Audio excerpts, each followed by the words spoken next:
How to change careers. In this video, we'll cover some of the best career change tips you can use today to make switching careers easier, regardless of your age or background. Now, the first step to make a successful career change is to smash that like button below.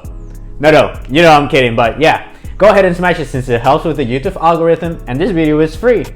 Now, so many of us feel or have felt at some point in our life scared or unsure of changing jobs or taking that leap, especially when in some cases we're not as young as we used to be. Maybe you're trying to change careers at 40 or change careers at 50, or maybe you're younger and you're terrified of changing careers at 27. Whatever the case, I have two tips for you. First, I want you to imagine it was many years ago in Indianapolis, in a day like any other. Young David went to his job at a railroad station, and before the day was over, he heard the following words from his manager: "You're fired." David was in his 20s, but he has two daughters and a son to feed. Neither he nor his wife were born to money, and they had little savings, so he had to make ends meet and fast. Now, thankfully, David had been studying law at night in a college nearby, and he was able to get a job as an attorney in a short period of time. Now, 3 years later, David had an issue with a judge and was actually prohibited from practicing law. So he was forced to make another career change at 30. This time, he managed to get a job as a manager at a gas service station. Not ideal, but it paid the bills. For the next few decades, David served food in that gas station, but he also managed to open his own restaurant and had also managed some cafeterias for the government. By this time, he and his family had also moved to North Corbin.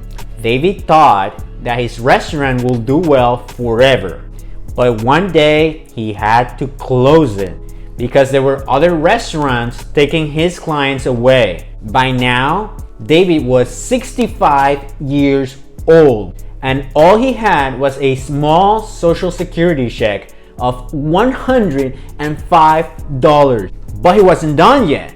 He knew his restaurant pieces and recipes were good, so he traveled across the United States, sleeping in his car because he couldn't afford to sleep in motels or hotels. He tried to sell his recipe to other restaurants, but he faced rejection after rejection. He faced hundreds of rejections, but he got a few yeses, and those actually grew. By the time David was in his mid-70s, more than 600 locations had purchased the rights to serve his recipes, and he had created a brand that you and I know today as Kentucky Fried Chicken, or KFC. David, who's best known as Colonel Sanders, created the multinational fast food chain KFC, which is in more than 48 countries, rates over $6 billion in annual sales as a whole. But he did this as a career change in his 60s. So we learned a valuable piece of career change advice. 1. Age doesn't matter. None of us will know of KFC if the guy hadn't started the brand in his mid-60s. So you're young. Not only that, but he showed us how to change careers with no experience. I didn't mention this, but at some point he was secretary of the Chamber of Commerce in his state. At another time, he was a life insurance sales agent and started and run some unrelated businesses along the way. How did he do this?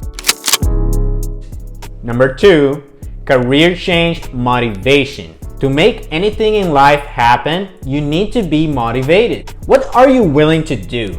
What are you willing to sacrifice? The more you're honestly willing to do, the higher the chances you'll successfully change careers regardless of your age. In David's case, he moved back with his mom at one point. He started at the bottom as a sales agent. He lived in his own car for years. He faced hundreds of rejections. He got the education he needed when he became a lawyer at one point. So this helps us answer the question, should I change careers? Decide on what you are willing and not willing to sacrifice. Are you willing to go back to school to get the qualifications you need? Willing to network with hundreds of people so you can get an interview or a sale? Are you willing to do the research of what are the capabilities required? Colonel Sanders had a lot of motivation to make ends meet. But what about you? What motivates you? This takes us to the next point. Find and get the skills and capabilities required for the role that you want to have. Find out the qualifications that a job requires and start closing the gap between who you are now and who they need you to be so they can actually give you the job. You can find this easily by checking the requirements section of job postings for similar positions in the industries that you are interested in. Now, you don't need to fulfill every single requirement in order to apply for a job. Most of the time, hiring managers know that most applicants will not be a 100% fit or match, and that includes the people they end up selecting. But the more you can convincingly show that you're a good match for the job, the better. This doesn't mean getting 20 degrees or diplomas. It could mean spinning your previous experience and transferable skills in a way that matches what the employers are looking for. It includes getting some of the education required, even if it's a short certification. Anything that helps you close the gap that we spoke of earlier. Maybe you need to get an in-between job. If you are a pro athlete, you won't be able to just become an office manager the next day. You may need to do something closer to it first, like working for the organization or the administration of a sports team. This way, you are in the universe of office work, and the transition will be easier. Next point, network your way to success.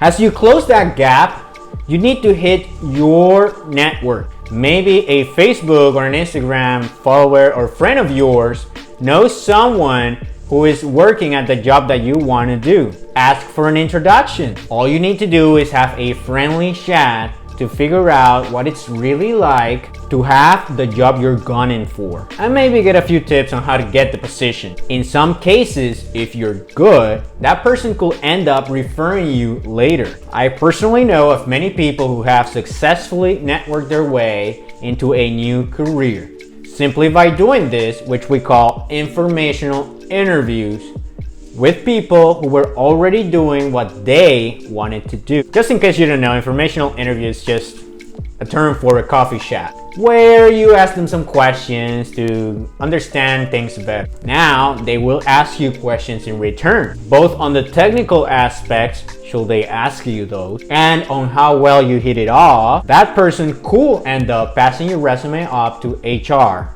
or the hiring manager in their organization. But this is not something you ask for. Just imagine you going to an interview at a company that you want to work for, and when they ask you why you want to work for them specifically, tell them, I spoke with Pedro from the media division a few weeks ago, and he told me that your company excels at being open-minded, having a multicultural approach to solving problems. I believe this company is a great fit for me, since I've often thrived in multicultural settings in which I can add valuable insights while respecting and working with a diverse team of capable people. Okay, now you could, and actually you should, give a concrete example of a time in which you did just that. Think about how professional you will come across.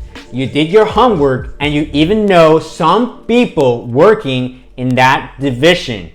Doesn't that set you apart? And what will Pedro say when they ask him about you? If you made a good impression on him, you will have quite the advantage in the recruiting process. Even if no one in your networks knows someone, you can always contact people through LinkedIn. Be polite, know that many people will not respond, many will say no, but don't get discouraged. I still remember a chat I had with an MIT Sloan School of Business graduate a few years ago, before I myself went to business school. It wasn't a referral, But the hands-on info that I got from that chat was vital for my success as an applicant. The next tip is prepare your resume and interviewing skills. Now, comment below with the steps you've taken to get into the position you are in today. That may help other people watching. Chances are you will have to provide a resume or portfolio of your work, and you will have to go through interviews before you get that job. Learn to cater your experiences to what your new employers are looking for. Maybe you were in childcare before, and now you're trying to get into a sales role. Salespeople need to be empathetic, they need to be good listeners, and they need to understand psychology. These are all capabilities you will have developed as a care provider, so you have more to work with than you realize. If you want more help with the specifics of how to do these things, let me know in the comments below. Now you know 5 tips on how to change careers. Remember to subscribe to this channel and hit the notification bell if you haven't yet.